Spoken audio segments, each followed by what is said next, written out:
Isa ang mga senior citizens sa mga pinakamahalagang mamamayan na bumubuo sa isang komunidad.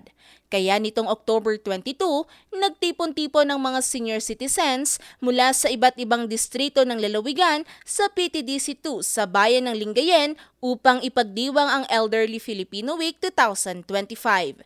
Pinangunahan ng pamahalang panlalawigan ng programa na may layuning bigyang pugay ang ambag ng mga lolo at lola sa pag-unlad ng komunidad.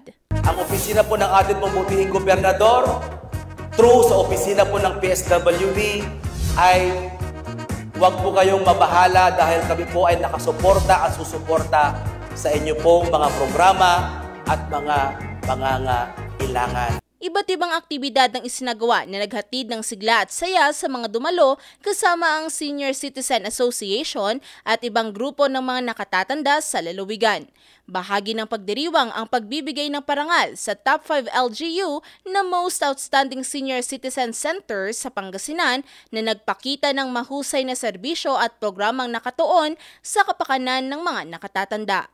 Kampiyon ng bayan ng Villasis, sinundan ng Urdaneta City bilang first runner-up, bayan ng Balonggao bilang second runner-up, bayan ng Basista bilang third runner-up at bayan ng Asingan bilang fourth runner-up. Kasama rin sa ginawang pagdiriwang ang pagkilala at pagbigay ng cash gift sa mga centenarians. Thank you, Governor, for giving your support that this will be sustained through our advocacy, social mobilization, networking, and linkage management.